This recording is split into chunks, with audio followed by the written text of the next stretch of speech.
Good morning, dear students. Today we are going to read the remaining parts of Weathering the Storm in its Summer. And previous class we studied this paragraph. हम लोग previous class में यहाँ तक इस paragraph तक का अध्ययन किए थे.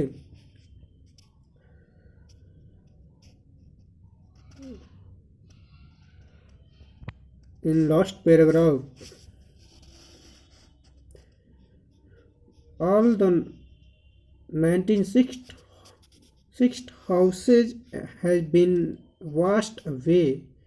It was their 4th day at the shelter. So far, they had survived on green coconuts. But there were too few to go around such a tumult of people. यहाँ तक हो गया था जिसमें जो वहाँ पे रेड क्रॉस जो शेल्टर बना हुआ था, जहाँ पे 4 दिन उन लोग को रहते हुए हो गया था, और सभी लोग जो कोकोनट जो नारियल का ट्री था, ग्रीन नारियल का ट्री, उसी पे अपने को सरवाइव कर रहे थे. मतलब उसी को खाकर वो लोग जीवित थे. अब चूंकि वो भी ख़त्म हो गया था और लोग की संख्या क्या थी, ज़्यादा थी. तो यहाँ तक हो गया था. देखते हैं next paragraph. Prashant all of 19 years decided to step in as a leader for his village if no one else did. जो प्रशांत है, जो कि अब 19 वर्ष का हो चुका है, वो डिसाइड करता है एक अपने आप को अपने गांव के लिए एक लीडर के रूप में क्या करने के लिए, कार्य करने के लिए. If no one else did, अगर कोई नहीं करता है तो वो एक लीडर के रूप में अपने गांव के लिए क्या करेगा, काम करेगा. He organize a group of youth and elders to jointly pressurize the merchant once again to part with his rise. That time his delegation succeeded and returned triumphantly wading through the receding water with food for the entire shelter. और इस तरह से वह एक youth group का, यानी जो नौजवान लोग थे, उनको एकत्रित करता है और एक ऑर्गेनाइज, एक संगठन बनाता है. और जो मर्चेंट है उन पे प्रेशर डालता है. किसके लिए? Wants to part with his rice, यानी चावल के लिए. जो उसके जो घर थे उनसे प्रेशराइज करता है अपने अपने शेल्टर से, क्या यानी राशन को लाने के लिए. इस तरह से वो लास्ट में जो ये ऑर्गेनाइजेशन है, वो लास्ट में इस कार्य में वो सफल भी हो जाते हैं. And return triumphantly wading through the water. और इस तरह से वो जब सफल हो जाते हैं तो वो जाकर क्या करते हैं, विजयपूर्वक, यानी जिस कार्य के लिए जाते हैं उसमें वो सफल हो जाते हैं, विजय हो जाते हैं. और क्या करते हैं, wedding through the residing water with food for the entire shelter. और जो लोग हैं, जो शेल्टर में लोग हैं, उनके लिए वो खाने को क्या करते हैं, पानी के रास्ते, जो पानी अब क्या पहले से थोड़ा कम हो रहा है, उस रास्ते से होते हुए वो लोग सबके लिए क्या करते हैं, भोजन लेकर आते हैं. No one care that the rice was already rotting. लेकिन जो चावल था वो क्या था, थोड़ा सा खराब हो चुका था, लेकिन इस पर कोई ध्यान नहीं देता. Branches from fallen tree were gathered to light a reluctant and slow fire on which to cook the rice. For the first time in the 4th day, the survivors at the cyclone shelter were able to fill their bellies. और इस तरह से यानी जो super cyclone के बाद से ये पहला दिन था जब वो खाना बनाते हैं, और खाना बनाने के बाद से सभी लोग पहली बार अपने मतलब पेट भर के वो क्या किए थे, खाना खाए थे।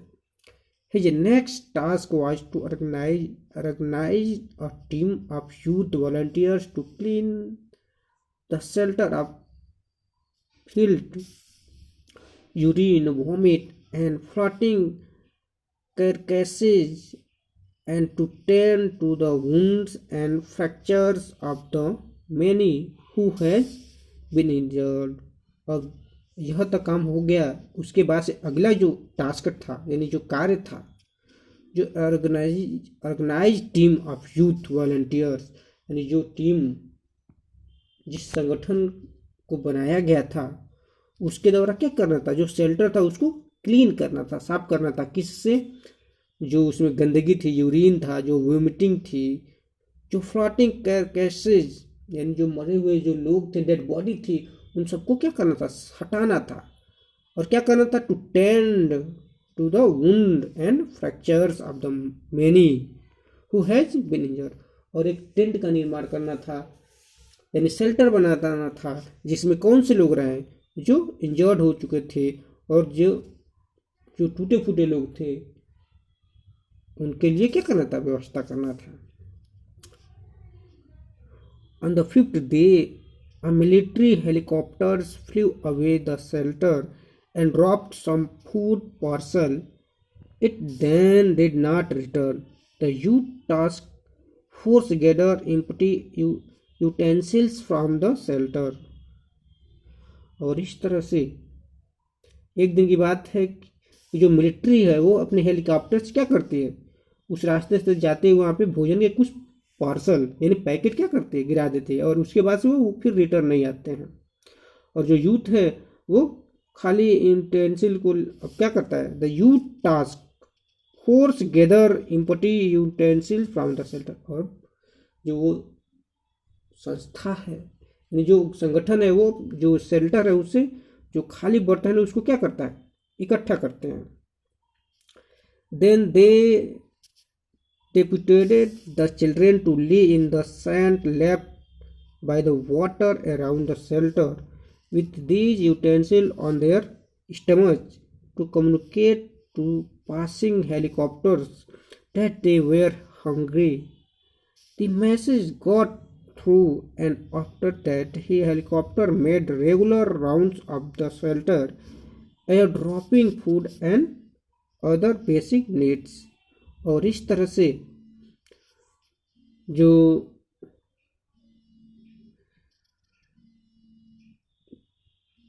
पूरे बर्तन को कलेक्ट किया जाता है तो कहा जाता है कि सभी बच्चे जो अपने बर्तन को अपने पेट के ऊपर रख के क्या करते हैं, सो जाएं और आपस में बातें करें, जिससे कि क्या होता है, जो हेलीकॉप्टर है वो उसको देख लेते हैं और देखने के बाद से वो प्रॉपर रूप से वो क्या कंटिन्यू हमेशा खाना क्या करते हैं, वो खाना हमेशा अब वो हेलीकॉप्टर थ्रू उनको दिया जाता है। Prashant found that a large number of children has been orphan. इस तरह से जो प्रशांत है, found that a large number of children has been orphan, जो प्रशांत है वो पाता है कि बहुत ज़्यादा जो बच्चे हैं वो क्या हो चुके हैं, ऑर्फन हो चुके हैं, यानी अनाथ हो चुके हैं। He brought them together and put up a polythene sheet shelter for them. Women were mobilized to look after them, while the men secured food and materials for the shelter. और इस तरह से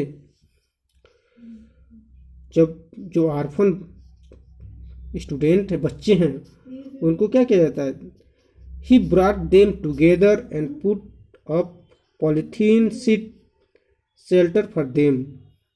और इस तरह से उनके लिए क्या किया जाता है, एक पॉलीथीन शीट से एक शेल्टर बनाया जाता है, जिससे कि क्या किया जा सके, women and mobilized to look after them. यानी जो ऑर्फन बच्चे हैं उनको उसमें रखा जा सके और उनका केयर किया जा सके, उनका देखभाल किया जा सके। While the man secure food and materials for the shelter, क्योंकि जो मटेरियल्स हैं उन बच्चों के लिए क्या किया जा रहा है, खाने की व्यवस्था की। As the weeks passed, Prashant was quick to recognize that the women and children were sinking deeper and deeper in their grief. और इस तरह से as the weeks pass, और जिस तरह से हफ्ते गुजरते हैं, प्रशांत देखता है कि जो वीमेन हैं, that women and children were sinking up deeper and deeper in their grief. वो पहले से और ज़्यादा दुख में क्या हो जाते हैं, डूबते जा रहे हैं, यानी वो पहले से और दुखी हो जा रहे हैं। He persuaded the women to start working in the food for work program start by an NGO and for the children to organize sports events. और इस तरह से he persuaded the women to start working in the food work program start in the NGO. और इस तरह से वो क्या करता है, इसको दूर करने के लिए वो एक क्या करता है, प्रोग्राम बनाता है। क्या कि women to start working in the food working programme, यानी वो वीमेन को वो कोई ना किसी काम में क्या करना चाहता है, दे देना चाहता है। किसके लिए, फूड वर्क फॉर वर्क, यानी खाना बनाने का जो कार्य है वो वीमेनों में क्या करना चाहता है, बांट देना चाहता है, जिससे कि क्या हो जाए, वो उसमें आराम से लगे रहेंगे तो उनका जो दुख है वो धीरे धीरे कम हो जाएगा। इसीलिए वो एक NGO बनाता है। And for the children he organised sports events, और इस तरह से वो he himself love to play cricket and so he organised cricket match for children. और इस तरह से वो क्या करता है, क्रिकेट, वो स्वयं क्रिकेट खेलना पसंद करता है और इसलिए वो बच्चों के लिए क्या करता है, कि play to cricket and so organise cricket matches, और उन बच्चों के लिए क्रिकेट मैच का व्यवस्था करता है, यानी क्रिकेट मैच के लिए व्यवस्था किया जाता है। Prashant engage with other volunteer in helping to the widow and children to pick up the broken pieces of their lives. और इस तरह से जो प्रशांत है, जो अदर जो वॉलंटियर्स हैं उनसे बात करता है और उनसे हेल्प करने के लिए कहता है। किनके लिए, जो विडो हैं, जो ऑर्फन हैं, उनको लिए वो हेल्प करने की बात करता है। The initial government plan was to set up institution for orphan and widow, however this step was successfully resisted as it was felt that in such institution children would grow up without love and widow would suffer from stigma and loneliness। और इस तरह से जो initial government है वो एक क्या कहते हैं, इंस्टीट्यूशन फॉर ऑर्फन, यानी जो ऑर्फन है, जो विडो है, उनके लिए एक संस्था का क्या करते हैं, निर्माण, यानी एक व्यवस्था बनाते हैं, उनके लिए एक संस्था की व्यवस्था करते हैं, योजना करते हैं। बट जो प्रशांत है वो क्या करता है, उसका विरोध करता है। क्यों, क्योंकि कहता है कि इसमें बच्चे का डेवलपमेंट तो होता है, लेकिन इसमें जो बच्चे का जो परवरिश होता है उसमें उनको प्रेम नहीं मिलता है। और जो विडो होती हैं वो क्या हो जाते हैं, स्टिग्मा, यानी वो और दुख में चली जाती हैं, अपने आप को का कलंकित महसूस करती हैं, इसलिए वो इसका क्या करता है, विरोध करता है। Prashant group believe orphan should be resettled in their own community itself, possible in new foster family made up of children widow and children without adult care. What a wonderful thing about Prashant. यानी कितना अच्छा सोच है प्रशांत की, जो कहता है कि क्यों ना हम लोग एक योजना बनाएं और खुद ऐसा पॉसिबल हो सके कि जो अनाथ बच्चे हैं और जो विडो हैं, यानी जिनके बच्चे मर चुके हैं और जिनके माता पिता, उनको ही इन बच्चों में रीसेटल कर दिया जाए। यानी जिसके माता पिता नहीं हैं, उन बच्चों के, यानी जो आर्फन है, जो विडो हैं, उनको उन आर्फन में क्या कर दिया जाए, बांट दिया जाए। जिससे क्या होगा, उनको प्रेम भी मिल जाएगा और जिनके बच्चे क्या हुए थे, इस सुपर साइक्लोन में मर गए थे, दूर हो गए थे, उनकी कमी क्या हो जाएगी, कम हो जाएगी। इसलिए वो ऐसा करने के लिए वो सोचता है। जो फॉस्टर फैमिली क्या होता है, यानी जो लोग जिनके बच्चे नहीं होते हैं वो क्या करते हैं, यानी वो दूसरे बच्चों को गोद ले लेते हैं। तो वैसी योजना को वो लागू करना चाहता है। It is 6 months after the devastation of the super cyclone. This time, Prashant wounded spirit has held simply because he has no time to bother about his own pain. और इस तरह से 6 महीना हो चुके हैं इस तबाही को, यानी जो सुपर साइक्लोन आया था उसको बीते हुए 6 महीने हो गए थे हैं। और this time orphan Prashant wounded spirit, और जो प्रशांत का जो दुख है, यानी जो उसकी दुखी आत्मा है, अब धीरे धीरे वो क्या हो रहा है, थोड़ा कम हो रहा है। क्यों? क्योंकि he has no time to bother about his own pain, क्योंकि उसे अपने दुख के बारे में सोचने के लिए टाइम नहीं है। क्यों? क्योंकि his handsome youthful face is what the widow and orphan children of his village seek out most in their darkest hours of grief। क्योंकि जब भी प्रशांत को जो विडो हैं, जो ऑर्फन्स है, उसके हैंडफुल फेस को जब देखते हैं तो वो अपने दुख और ग्रीफ को भुलाकर कुछ और सोचने लगते हैं, ढूंढने लगते हैं। किसको देखकर? यानी प्रशांत को देखकर। क्यों? क्योंकि जो प्रशांत है वो हमेशा उन्हीं के लिए कार्य करता है, उनके दुख को दूर करने के लिए कार्य करता है। तो इस तरह से ये चैप्टर क्या होता है, कंप्लीट होता है। नेक्स्ट क्लास में हम लोग इसके क्वेश्चन आंसर को कंप्लीट करेंगे। Okay, thank you.